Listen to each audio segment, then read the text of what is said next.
Velthara stood in the control room and watched her world die. The lights on the wall blinked red. Each blink meant another system was failing. She counted them like a death song. 1, 2, 3. The air recyclers were working at half power. 4, 5. The gravity generators were almost gone. The station shook again, not from an attack or explosion, just from falling apart. Kethara Station had been their home for 3 years now. Before that, they had lived on Zephyr Prime, a beautiful world with crystal cities that sang in the wind. But the sun had eaten their planet. Now the same sun was dying, and it wanted to take them too. Velthara touched the control panel with her long, thin fingers. Her skin was clear like glass, and blue light flowed under it like slow lightning. All Zephyrians looked this way. They were tall and thin, with large heads full of mathematics and logic. Her people had built machines that could count every star in the sky. They had made computers that could solve problems in seconds that would take other races years to figure out, but none of that helped them now. "Commander," said Kethval from across the room. He was her second in command and the best engineer on the station. "The quantum stabilizers are down to 12%. We have maybe 6 hours before total failure." Velthara nodded. She had already done the math. Everyone had. When you were facing extinction, you checked your numbers many times. The result was always the same: 0 chance of survival. "How many of us are left?" she asked. 237, Kethval said. "The last of our kind. The last Zephyrians in the universe. When their sun had exploded and eaten their world, some of their people had been traveling in space. A few ships had escaped. But space was big and cold, and ships needed fuel and food. One by one, the other survivors had gone quiet on the radio. Kethara Station was the last. Velthara walked to the big window that looked out at space. The dying sun was small now, but still angry. It sent out bursts of deadly light that could cook anything that got too close. Soon it would send out one final burst, and then it would go dark forever. That final burst would reach them in 2 days, maybe 3 if they were lucky. She could see the damage to their station from here. Hull plates were missing. Some had been torn off by the star's death throes. Others had simply failed from age and stress. The station looked like a wounded animal, holding itself together through will alone. "Any word from the other sectors?" she asked. "Sector 7 lost atmosphere an hour ago," Kethval said. "We moved everyone to Sector 5, but it's getting crowded. Food production is down to 40%. The hydroponic gardens are failing without proper power." Velthara closed her eyes. In her mind, she could see the probability matrix that ruled their lives. Every Zephyrian learned to think this way from childhood. You looked at all the facts. You calculated all the possibilities. You found the most logical path forward. Right now, the math was simple. No rescue was coming. They had sent distress signals for months, but space was empty here. No one lived near dying stars. No one came to places where everything was dead or dying. They had fuel for maybe one short-range trip, but nowhere to go. The nearest habitable system was too far away. The station shook again, harder this time. Somewhere in the walls, metal was bending and breaking. Velthara could hear it like a scream. "Commander," said Nethara, the communications officer. She was young for a Zephyrian, only 80 years old. Her blue inner light flickered with stress. "I'm picking up something strange on the long-range sensors." Velthara turned. "Strange how?" "It's a ship. Small. but the design doesn't match anything in our database. Nethera's fingers danced over her control panel. It's crude, primitive, but it's coming this way. Show me! The main screen lit up with an image that made no sense. The ship looked like someone had built it in their backyard. It was covered in patches and welds.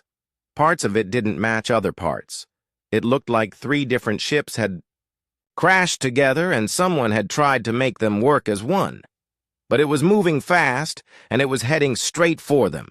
Are they responding to our distress signal? Velthara asked. I don't think so, Nethara said. They're broadcasting on primitive radio frequencies, very basic stuff. But they're definitely trying to communicate. Let's hear it. The speakers crackled with static. Then a voice came through, speaking in a language the computer had to translate. The voice sounded relaxed, almost cheerful. This is Captain Jake Morrison of the salvage vessel Lucky Strike. We picked up your distress beacon. Anyone home? Velthara stared at the screen.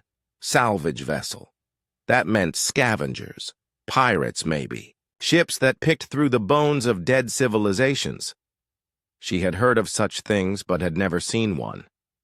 What do we do? Kethval asked. Velthara thought about it. The logical choice was clear. They were dying anyway. If these scavengers wanted to take what little they had left, it didn't matter. Nothing mattered now. But something about the voice bothered her. It didn't sound like a pirate or a scavenger. It sounded friendly, almost like someone offering to help. That was impossible, of course. No one helped strangers in space without wanting something in return. And what could these primitive people want from a dying Zephyrian station? Open. A channel, she said. Channel open, Commander. Velthara took a breath. This is Commander Velthara of Kethara Station. We are in distress. No kidding, came the cheerful reply. We can see that from here. Your station looks like it's been through a blender. Mind if we come aboard? We might be able to help. Help? Velthara almost laughed. These people had no idea what they were offering. The problems facing Kethara Station weren't the kind that could be fixed with primitive tools and good intentions.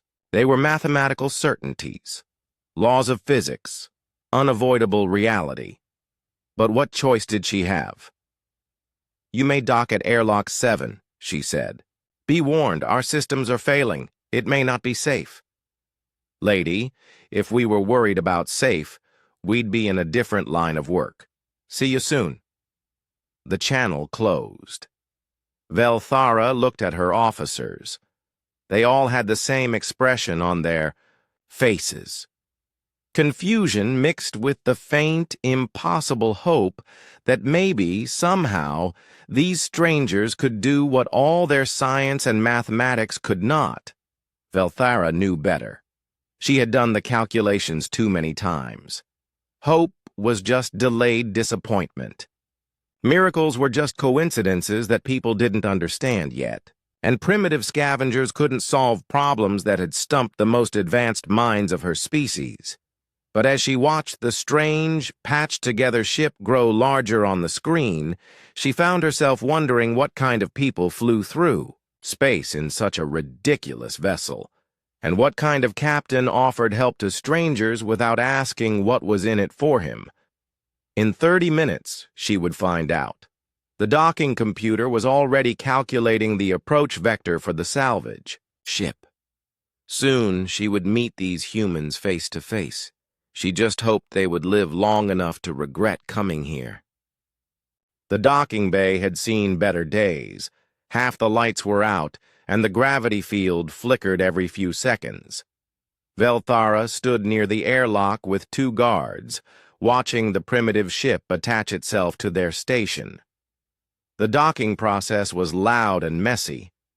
She could hear metal scraping against metal, and sparks flew from where the ship's clamps grabbed onto their hull.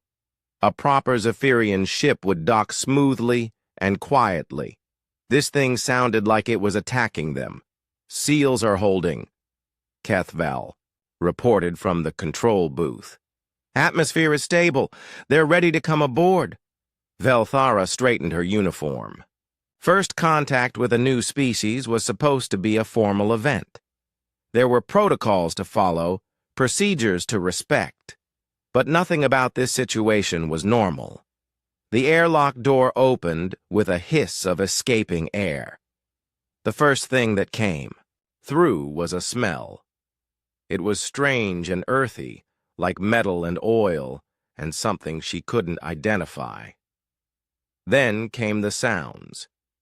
Heavy footsteps and voices speaking in quick, overlapping bursts. The first human to step onto her station was shorter than she had expected. Where Zephyrians were tall and thin, this creature was compact and solid. He wore clothes that looked like they had been repaired many times. His hair was brown and messy, and his skin was a warm tan color. But what struck her most were his eyes. They were bright and alert, moving constantly as they took in everything around him. "Wow," he said, looking up at the high ceiling of the docking bay. "This place is huge. You folks don't believe in small, do you?" Behind him came 3 more humans. One was a woman with dark hair pulled back in a ponytail. She carried a bag full of tools that clinked when she walked. The second was a man with darker skin and quick movements. He kept looking around like he was memorizing everything he saw. The last was a young woman with red hair who stared at the Zephyrian technology with obvious fascination. "Commander Velthara?" The first human stepped forward and held out his hand. "Jake Morrison. Thanks for letting us aboard." Velthara looked at his outstretched hand. She had studied human customs in her computer files, but seeing it in person was different. She reached out and briefly touched his hand with hers. His skin was warm and rough, completely unlike the smooth crystal of her own. "Captain Morrison," she said, "I must warn you, our station is dying. Your ship may be in danger if you stay here too long." Jake grinned.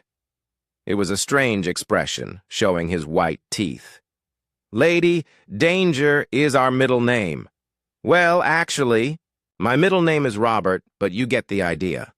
He turned to his crew. "Lisa, start checking their power systems. Danny, look at their structural integrity. Amy, see what kind of computers they're running." The 3 humans scattered without question, pulling out strange devices and immediately beginning to examine the station. Velthara watched in amazement. They hadn't even been briefed on the situation, but they were already working. "Captain Morrison," she said, "perhaps you should understand our situation before your people begin." "Call me Jake," he said, walking over to a wall panel that was blinking red. "And I already understand the situation. Your station is falling apart, your power's failing, and you're all going to die unless someone figures out how to fix things. Right?" Velthara blinked. "That is accurate, but the problems are complex. We have run extensive calculations." "I bet you have." Jake pulled out a device that looked like it had been built from spare parts. He held it near the wall panel and frowned at the readings. "How long do you think you have?" "Our best estimates suggest 6 hours before total system failure," Velthara said. "The dying star will send out a final flare in approximately 48 hours. Even if we could repair the station, we cannot move it far enough to escape." Jake nodded, not looking worried at all. "What have you tried so far?" "Everything," Velthara said. "We have rerouted power from non-essential systems. We have shut down entire sections of the station. We have recalibrated the quantum stabilizers 17 times. We have run probability analyses on every possible solution." But no duct tape, Jake said. Velthara stared at him. I do not understand. Duct tape. Multi-purpose adhesive material. Good for temporary fixes. Jake tapped his device against the wall panel. What about bypassing your main power grid entirely? Impossible. The quantum stabilizers require a direct connection to the primary fusion reactor. Who says? Jake asked. What if we ran power through secondary systems? Maintenance tunnels, life support conduits, even the plumbing? Velthara felt her inner light flicker with confusion. The plumbing? Captain Morrison? These systems are not designed to carry the power loads required for quantum stabilization. They're not designed for it, but that doesn't mean they can't do it, Jake said. Engineering isn't about following the manual. It's about making things work when the manual says they shouldn't. Before Velthara could respond, the woman with the ponytail, Lisa, came jogging back. Jake, you need to see this. Their quantum stabilizers are incredibly sophisticated, but they're way over-engineered. We could probably run them at 1/3 power and still maintain station integrity. What about their fusion reactor? Jake asked. Old, but solid.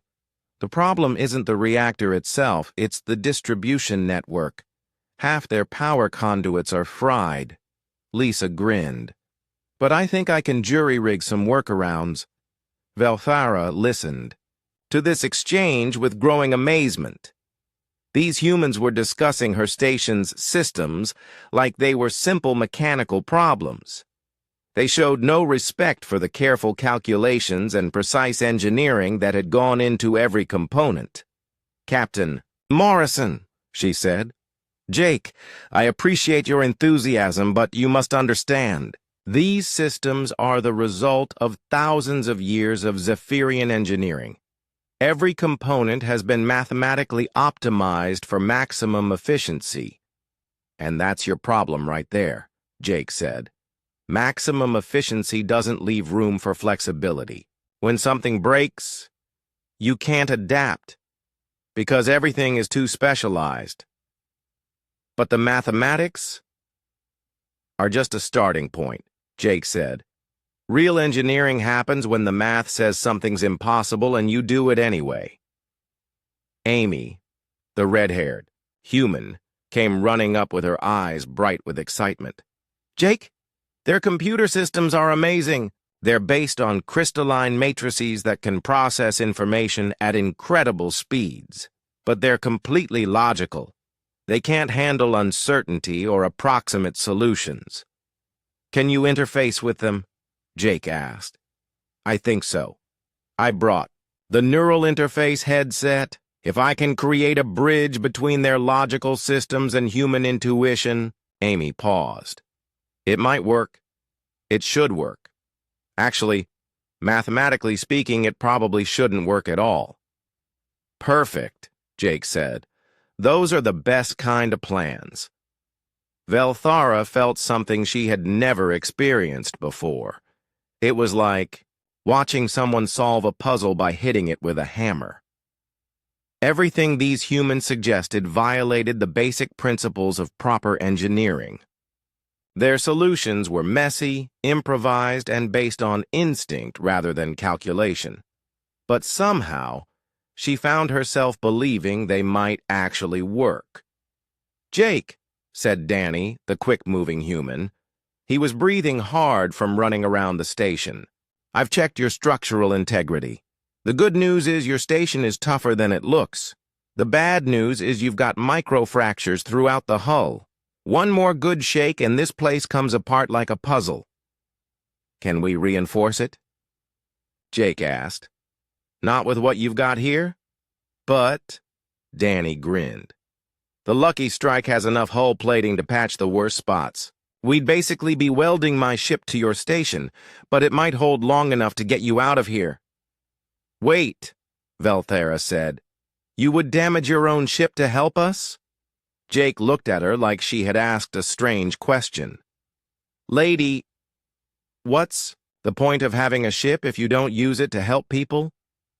Velthara stared at him. In all her calculations, in all her probability matrices, she had never considered the variable of selfless assistance. It didn't fit into any logical framework she knew. But why? She asked. What do you gain from helping us?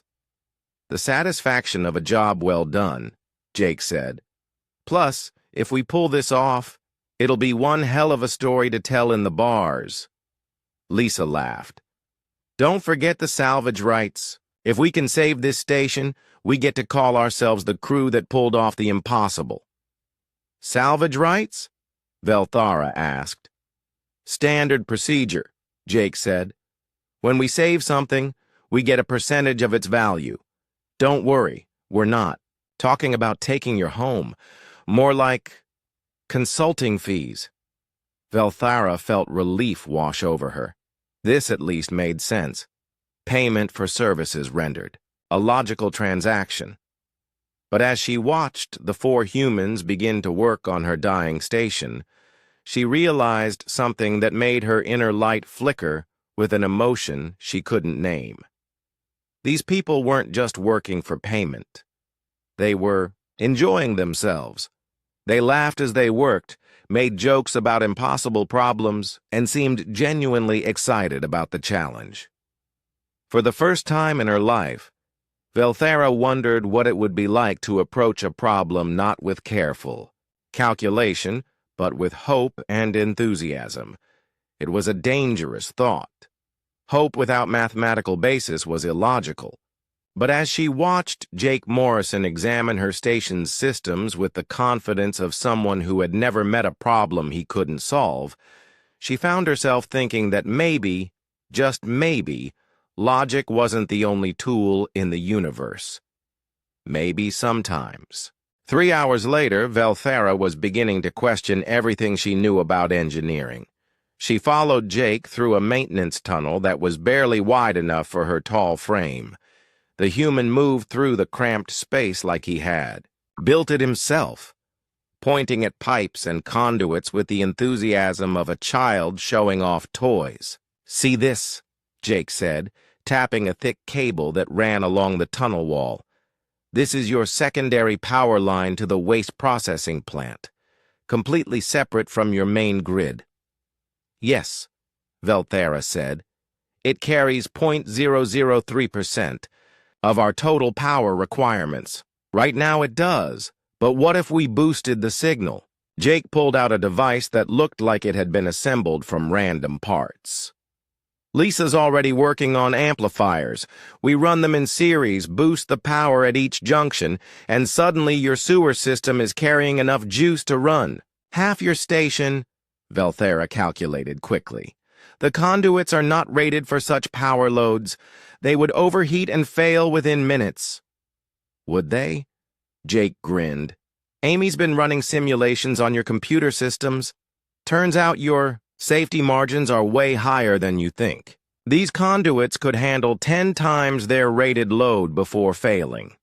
But the specifications clearly state, specifications are written by lawyers and accountants, Jake said. Engineers know that everything can handle more stress than the paperwork says. They crawled further down the tunnel until they reached a junction where several pipes came together.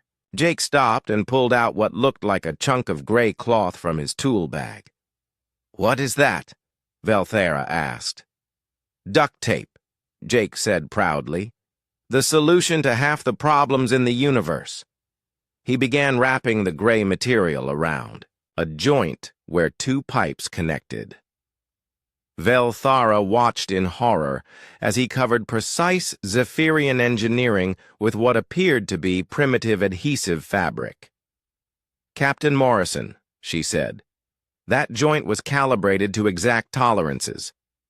Covering it with tape will interfere with its efficiency. Maybe, Jake said. But it'll also keep it from leaking when we pump 10 times normal power through it. He finished wrapping and stood back to admire his work. Besides, sometimes a little inefficiency is worth it if it keeps things from exploding.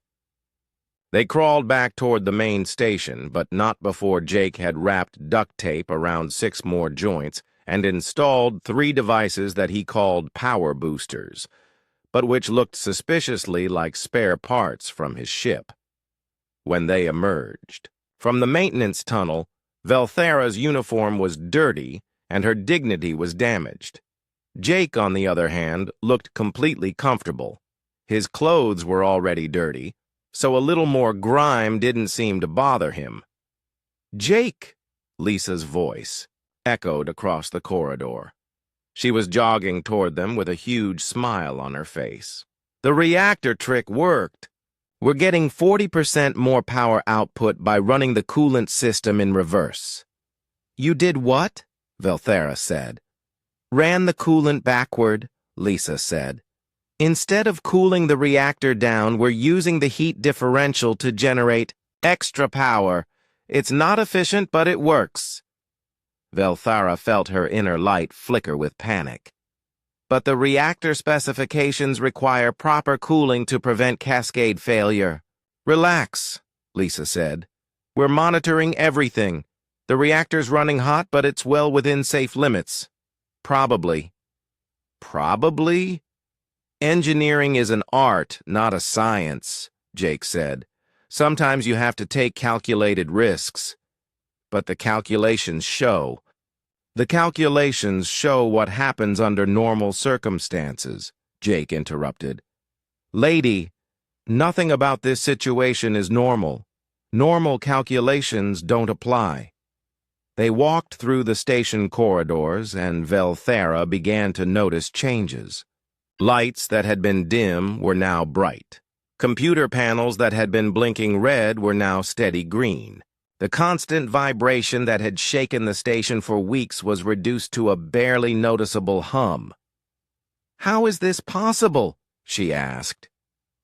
"Turns out your people over-engineer everything," Danny said, appearing from a side corridor with grease on his hands and a satisfied expression.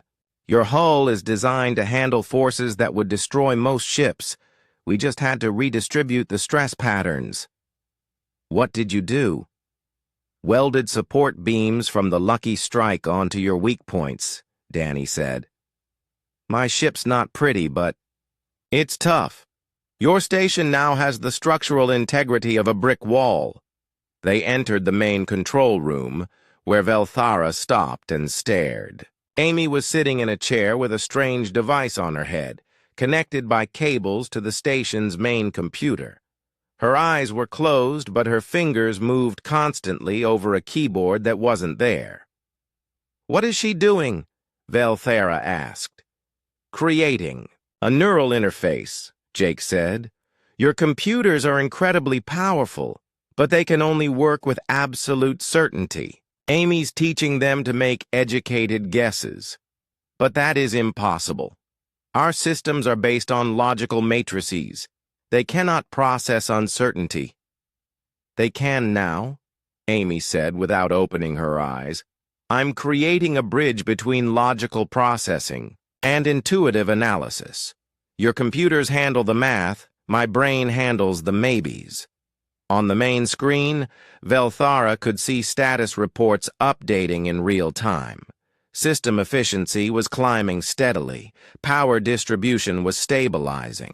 For the first time in months, all major systems showed green status lights. "This should not work," Velthera said quietly. "But it does," Jake said. "That's the beauty of practical engineering. You make things work first, then figure out why they work later." Kethaval approached from his station, his blue inner light flickering with confusion. "Commander, I have run diagnostic checks on all our modified systems. According to every calculation I can perform, these repairs should have failed hours ago." "But they haven't failed," Velthera said. "No. In fact, they appear to be working better than our original systems." Kethaval looked at Jake with something approaching awe. "How did you know these modifications would work?" Jake shrugged. "Experience, instinct, and a little bit of hope." "Hope?" Velthera asked. What is the mathematical basis for hope? There isn't one, Jake said. That's what makes it hope instead of calculation. Hope is betting that things will work out even when the math says they won't. Velthara considered this. Her entire species had been raised to believe that mathematics was the foundation of reality. Everything could be calculated, predicted, and understood through logical analysis. The concept of acting without mathematical certainty was foreign to her very nature, but she could not argue with results. The station was stable. Her people were safe. Systems that had been failing for months were now running smoothly. "Jake," Lisa called from across the room. "We've got a problem." The cheerful mood in the control room suddenly became serious. Jake walked quickly to Lisa's station, and Velthara followed. "What kind of problem?" Jake asked. "Long-range sensors are picking up massive stellar activity," Lisa said. "The star's going unstable faster than predicted. We're not looking at 2 days anymore." "How much time do we have?" Velthara asked. Lisa's fingers flew over her controls. 18 hours. Maybe 20 if we're lucky. Jake was quiet for a moment, thinking. Velthara could see him calculating possibilities in his head, but not in the methodical way of a Zephyrian. His thought process was chaotic, jumping from idea to idea like electricity finding the shortest path to ground.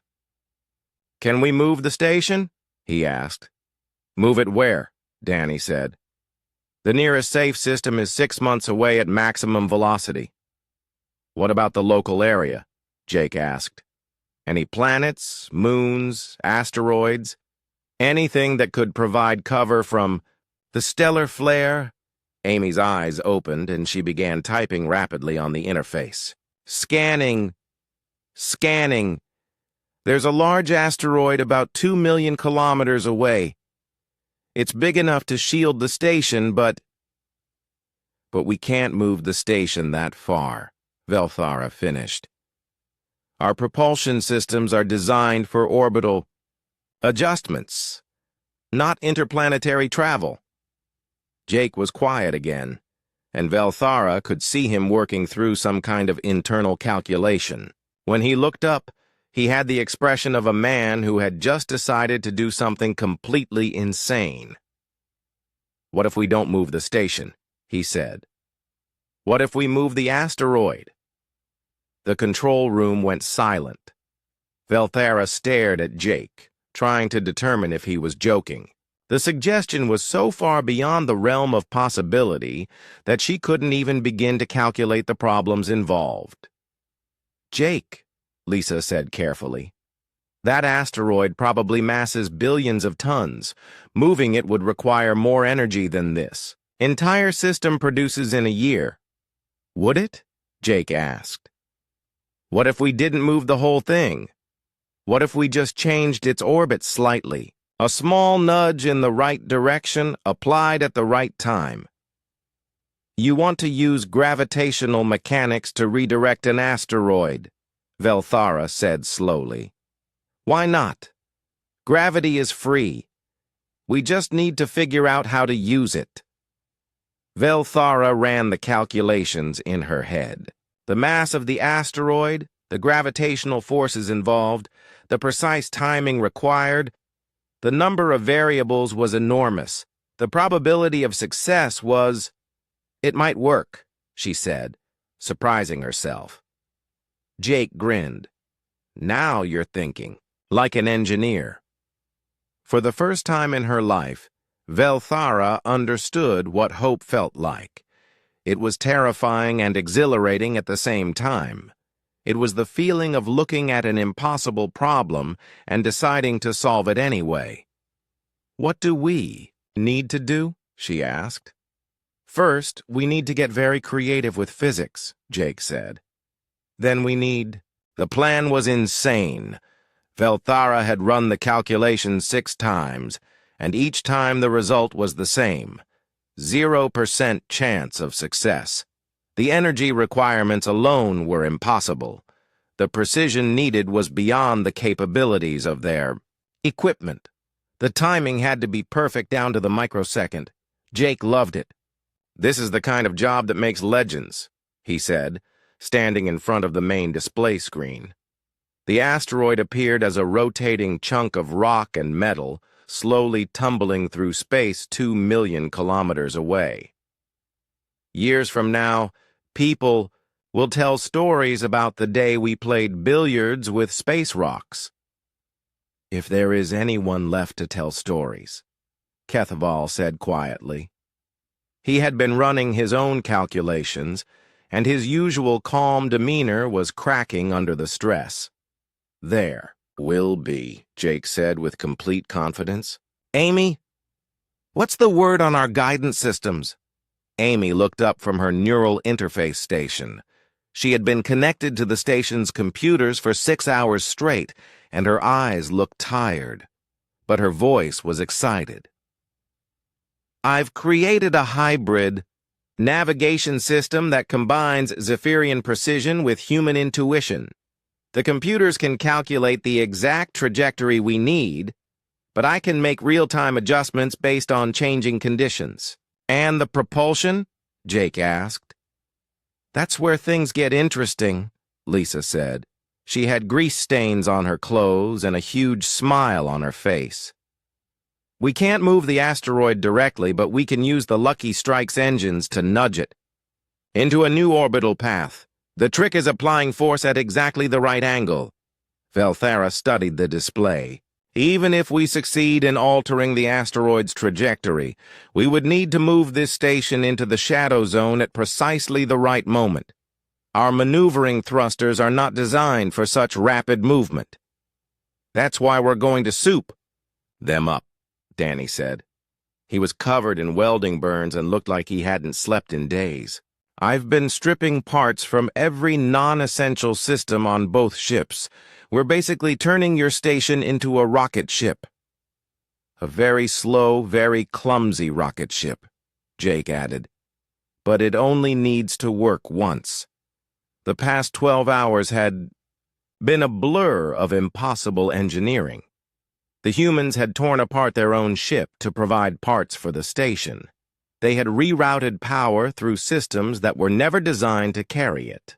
They had welded, taped, and jury-rigged their way through problems that should have taken months to solve, and somehow it was working. "Jake," Amy called out, "I'm getting updated readings from the star. We have 16 hours before the flare reaches us." "Plenty of time," Jake said, but Velthara could hear the tension in his voice. "How long to reach the asteroid?" 8 hours at maximum burn, Danny replied. "That gives us 8 hours to nudge it into position." "And how long to get the station into the shadow zone?" Velthara asked. 4 hours, Lisa said. "But we need to start moving 12 hours before the flare hits to be in position at the right time." Velthara did the math quickly. "That means we need to begin moving the station before we know if the asteroid intercept will succeed." "That's right," Jake said. "We're betting everything on a plan that might not work. And if the asteroid plan fails while we're moving the station?" Kethaval asked. "Then we'll be in the wrong place when the flare hits," Jake said. "But we'll be in the wrong place together doing something amazing." Velthara looked around the control room. Her people were working alongside the humans, following instructions they didn't fully understand, trusting in calculations that made no logical sense. For a species that valued certainty above all else, they were taking the biggest leap of faith in their history. "Commander," said Nethara from the communications station, "I have the entire population of the station standing by. They're ready to begin evacuation procedures." "Evacuation to where?" Velthara asked. "The reinforced sections that Danny welded together," Jake said. "If this goes bad, at least some of your people might survive in the armored core." "How many?" maybe 50, if we're lucky. Velthara felt her inner light dim. 50 survivors out, of 237. Better than none, but still a devastating loss. "Hey," Jake said, noticing her expression. "Don't go calculating failure rates on me now. We've come this far on hope and stubbornness. No point in switching to logic." At the last minute, despite everything, Velthara found herself laughing. It was a sound she hadn't made in months. "Jake Morrison, you are either the bravest person I have ever met, or the most foolish." "Why not both?" Jake said. "In my experience, there's not much difference between bravery and stupidity. It's all about whether things work out in the end." "Contact with the Lucky Strike in 5 minutes," Amy announced. "All systems are go for the asteroid intercept." The plan was elegant in its simplicity, even if it was impossible in practice.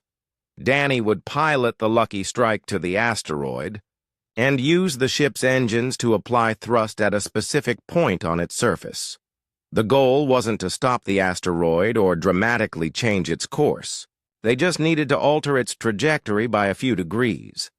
A few degrees applied over 2 million kilometers would place the asteroid directly between the station and the star when the flare erupted.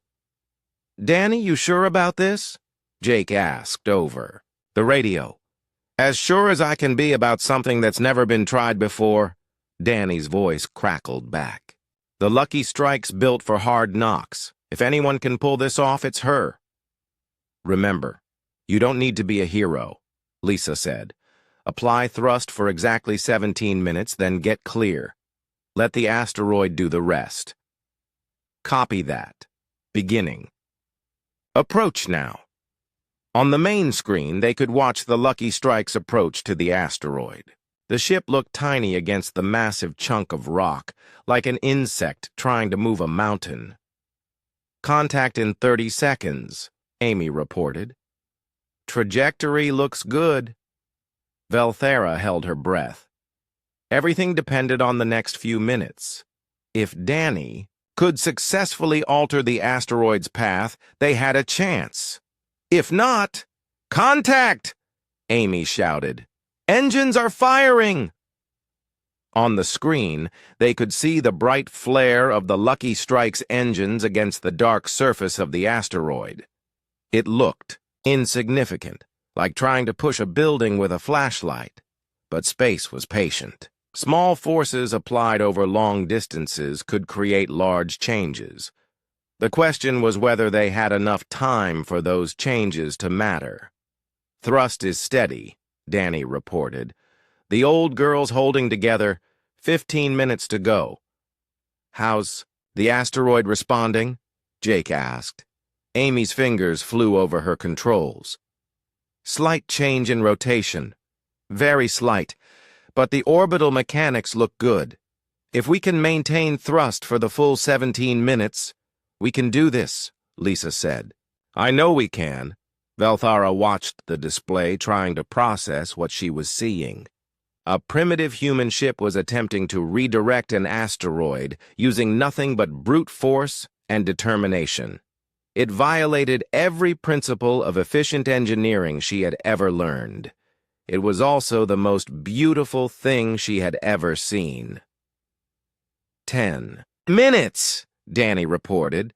"Engines are running hot, but they're holding." "Jake," Amy said suddenly, "I'm picking up something on long-range sensors. The star's activity is increasing faster than predicted." "How much faster?" Jake asked. "We may have 12 hours instead of 16. The control room went quiet. 12 hours meant they would barely have time to get the station into position. There would be no margin for error, no time for second chances. "Can we speed up the station's movement?" Velthara asked. "Not without risking structural failure," Lisa said. "We're already pushing the engines beyond safe limits." "Then we stick to the plan," Jake said. "Danny, how much time left?" 7 minutes. The asteroid's definitely responding now. I can see the orbital shift on my instruments. Beautiful, Jake said. Amy, start calculating our intercept course. Lisa, prepare the station for maximum burn. Everyone else, hold on tight. This is going to be interesting. Velthara looked around the control room one more time. In a few minutes, they would begin a journey that would either save her people or destroy them. There was no middle ground, no partial success. They would either reach the asteroid's shadow in time, or they would all die together. For a species that had always valued careful planning and logical certainty, it was a terrifying proposition. But as she watched Jake Morrison coordinate the impossible rescue of her station, Velthara realized something that changed her understanding of the universe forever. Sometimes the most logical thing to do was to abandon logic entirely. Sometimes you had to take a leap of faith and hope that you would learn to fly on the way. Down! Time to go, Jake announced. All hands prepare for emergency acceleration. Next stop, the shadow of a space rock that we're going to convince to be in the right place at the right time. And if we're wrong? Kethaval asked. Jake grinned. Then we'll be wrong at very high speed, which is the best way to be wrong about anything.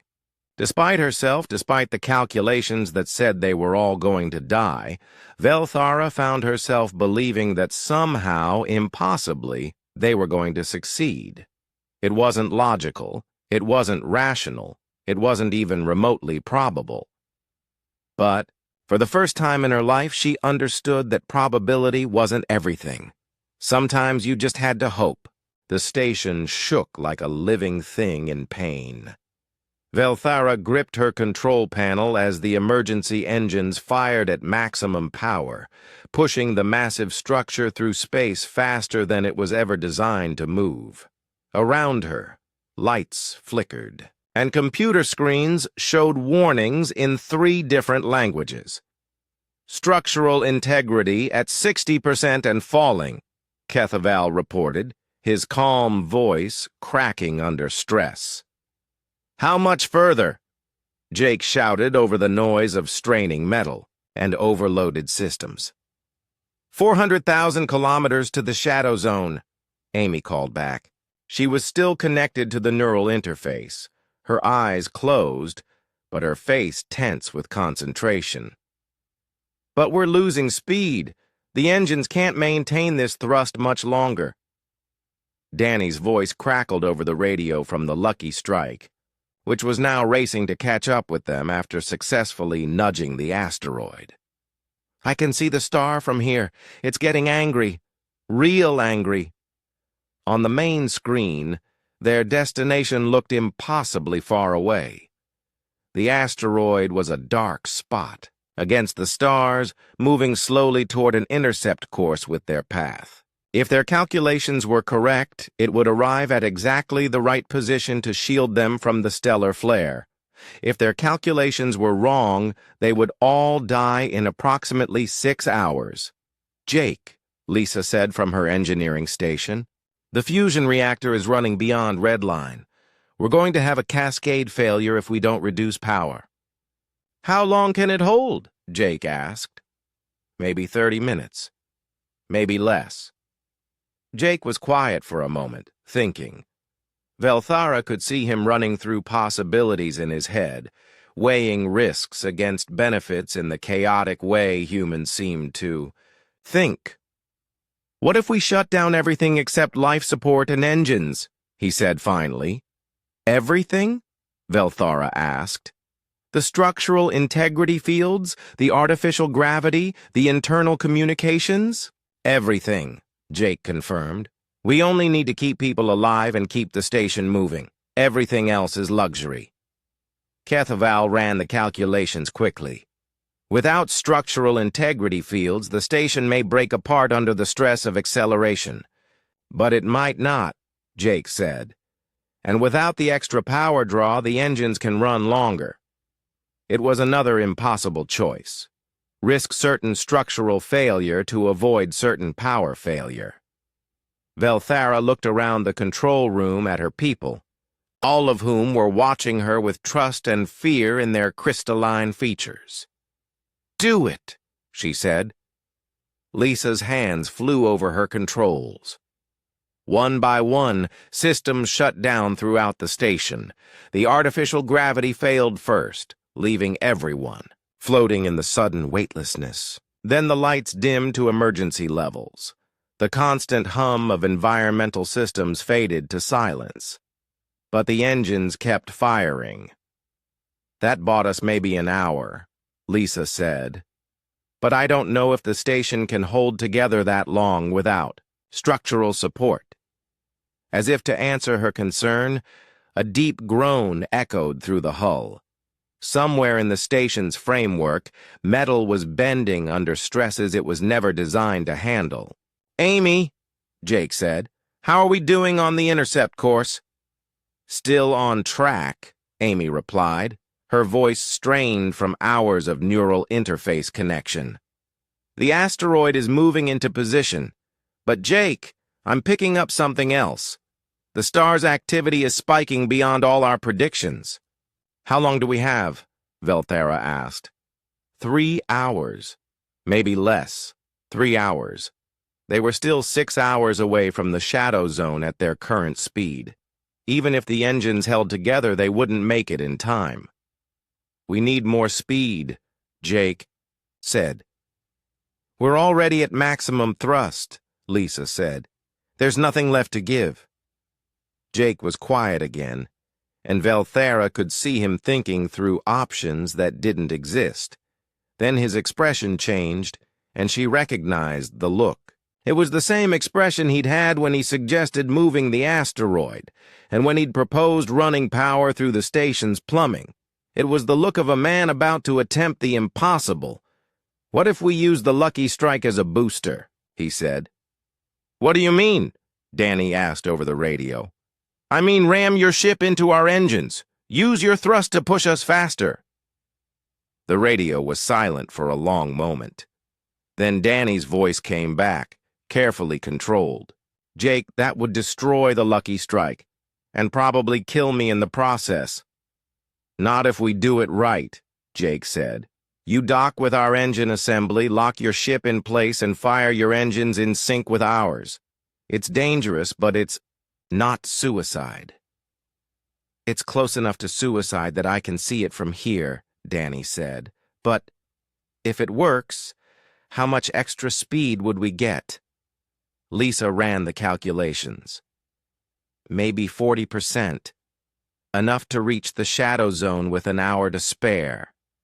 "And if it doesn't work?"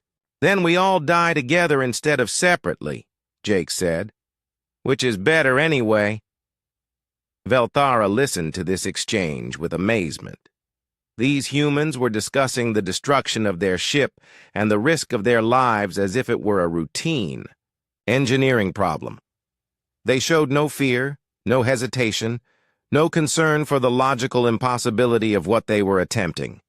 "Danny," she said over the radio, "you do not have to do this. We are not your people. This is not your responsibility." "Lady," Danny replied, "anyone crazy enough to try moving an asteroid to save their lives is worth saving. Besides, Jake's right. Better to go out swinging than just give up." "Are you sure?" Jake asked. "Hell no, I'm not sure. This is the stupidest plan anyone's ever had.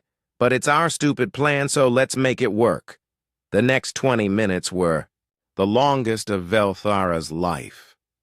She watched on the screen as the Lucky Strike maneuvered toward their station's engine assembly. The human ship looked tiny against the massive Zephyrian structure, like a pilot fish trying to merge with a whale. "Approaching docking position," Danny reported. "This is going to be rough. Everyone hold on." The collision was violent. The Lucky Strike slammed into the station's engine housing with a crash that sent shock waves through the entire structure. Hull plates buckled. Warning alarms screamed. The lights went out completely, leaving only the dim glow of emergency systems. "Danny, report!" Jake shouted. Static answered them. Then faintly, Danny's voice came through. Still alive. Ship's locked in place. Engines are, well, they're not pretty, but they're functional. Can you sync with our thrust? Give me a minute to stop bleeding and I'll find out. Velthara held her breath as Danny worked to bring his damaged ship's engines online.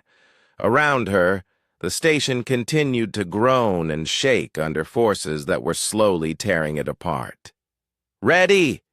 Danny finally announced. "Firing in 3, 2, 1. Mark!" The additional thrust from the lucky strike hit them like a giant fist. The station accelerated so rapidly that Velthara was pressed against her control panel, despite the lack of artificial gravity. Computer screens cracked under the stress. Hull plates began to peel away from the station's frame, but they were moving faster. "Speed increasing," Amy reported. "We might actually make it." For 2 hours, the hybrid ship station construction hurtled through space at speeds that should have torn both vessels apart. Danny kept his engines firing through what must have been incredible pain and difficulty. Jake coordinated repairs to systems that failed every few minutes.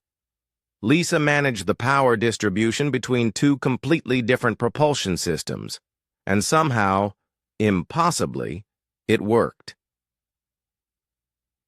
Entering the shadow. "Zone in 10 minutes, Amy announced.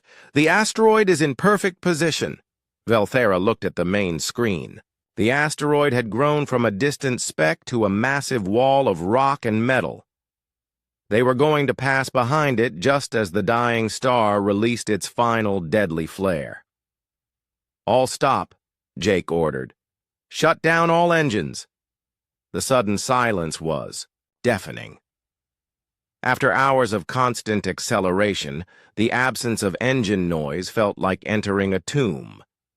The station drifted forward on momentum alone, coasting toward the asteroid's shadow. 5 minutes to solar flare, Amy said. They waited. There was nothing else to do. Either they were in the right place at the right time, or they weren't. Either the asteroid would shield them from the star's death cry, or it wouldn't. "Jake," Velthara said quietly, "if this doesn't work..." "It's going to work," Jake said with complete confidence. "But if it doesn't..."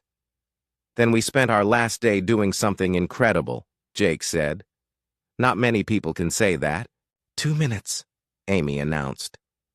On the screen, they could see the star beginning to brighten.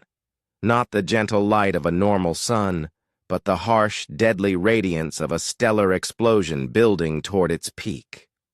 1 minute. The star was too bright to look at directly now.